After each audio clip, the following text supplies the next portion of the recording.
started it all. This department is the main reason why I picked up the camera in the first place.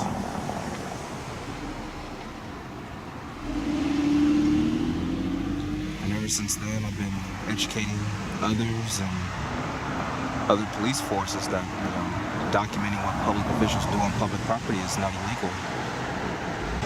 And I'm going to teach you guys and girls on how to conduct your own First Amendment audit.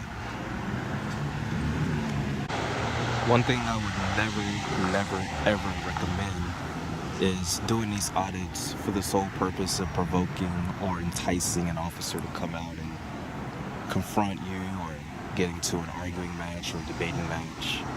It's simply not the case.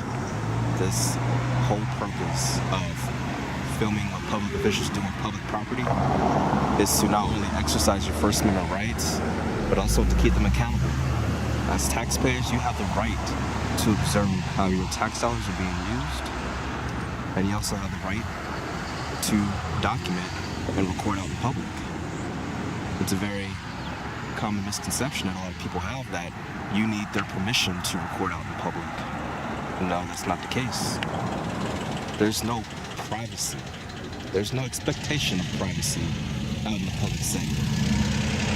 So doing these audits not only educates the officers that filming is legal, that whenever citizens call in and they get calls about people outside recording, the dispatchers and officers can actually educate the callers and let them know, well, what is he doing besides filming? Well, if he's only filming, that's not illegal. They can do that. So, doing these First Amendment audits are educational across the board for both citizens and the police. The first thing you want to do before doing these audits is you want to double check to see where all the property lines are, where private property ends or where public property begins. Some good places to check is Google Maps. You can definitely see where the roads are, where the sidewalks are, public easements. And if you're definitely not sure, you can definitely check with the county. There's different websites you can access to see where the property lines start and end. So a lady just drove by, and I didn't catch it on camera, but she was asking me what I was doing, and I simply told her that I was documenting what public officials do on public property. And she was like, oh, that's nice. And she was like, well, don't get yourself arrested. And I was like, don't worry. I'm 100% confident that I'm not going to get arrested here. Of all places, not this place here. Why? Because I've been filming and documenting this area for so long. These guys know me. And these guys are not going to interfere with my First Amendment rights.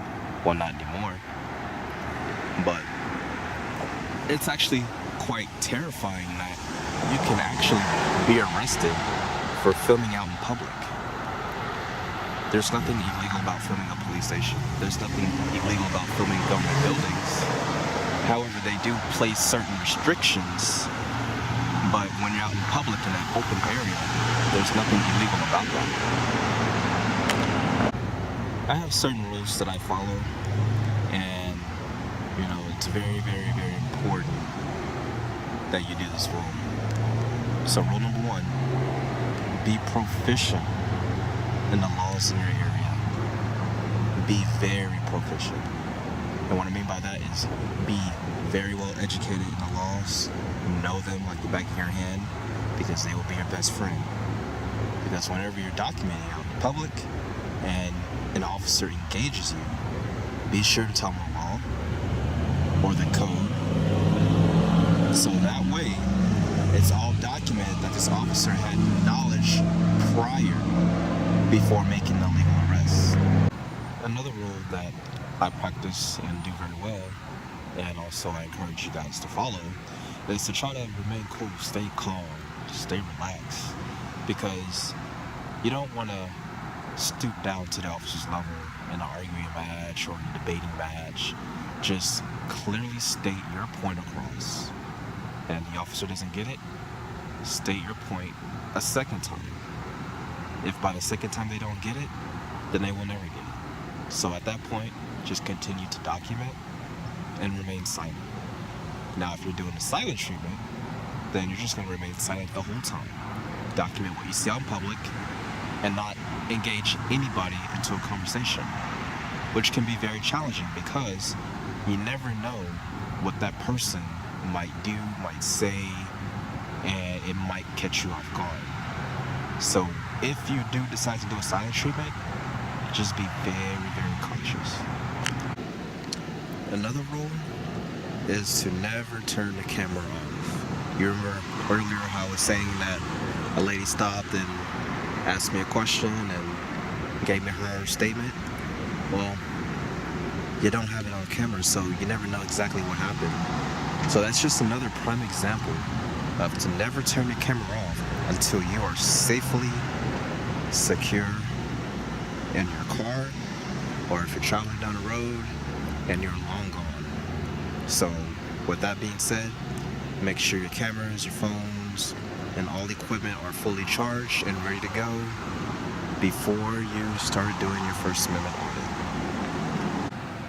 And another rule is to always be aware of your surroundings, because you never know who's watching you document and film out in public.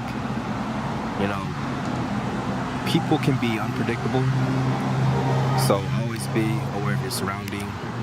Check to see if you see a car roll around more than once, twice, 3 times, or if you see a person just kind of watching you out the corner of their eye, or they're standing off in the distance watching you.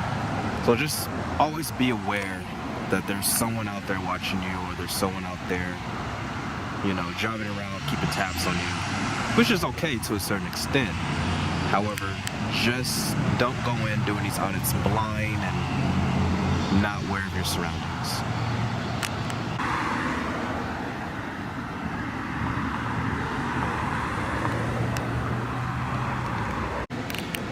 Now let's say an officer engages you and demands your identification.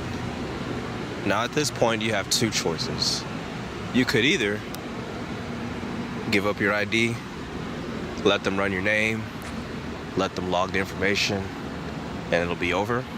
Or you can choose to stand up for your rights, or whatever law in your area states, and you can challenge that officer. If, for whatever reason, he wants to handcuff you, let him do so. I would never, ever, ever recommend resisting or fighting back, because that'll definitely make things a lot more complicated and very, very risky. We don't want people to get hurt. You know, I definitely don't want to see you get hurt. Definitely don't want something to happen to you where you get possibly additional charges. But everybody's their own person. Everybody does what they wish. However, I just recommend to don't resist. If they say put your hands behind your back, just go ahead and do so. Now this is for people who want to go all the way. You know, your hamburger with everything on it. Bacon, jalapenos, ketchup, mustard, mayo, everything.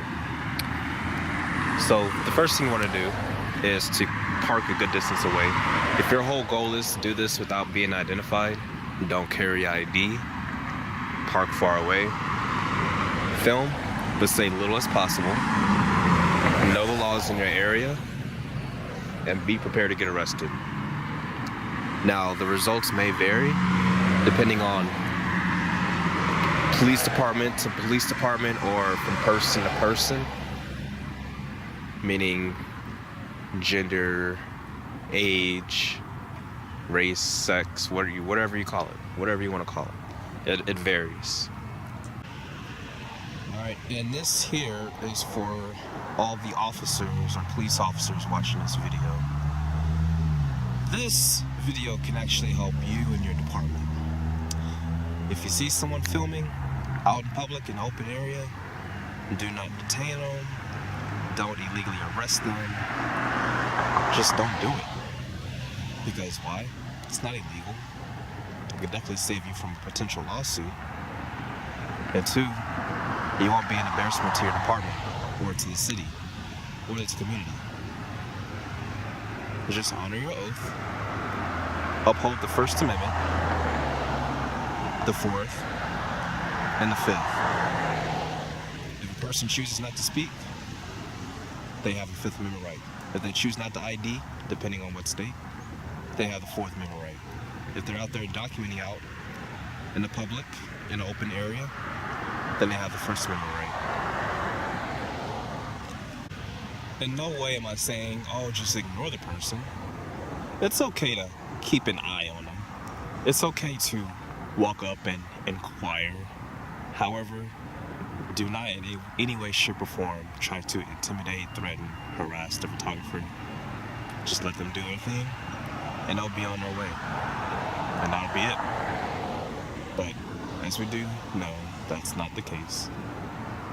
But heed my warning. That's the best advice I can give you as an activist to an officer.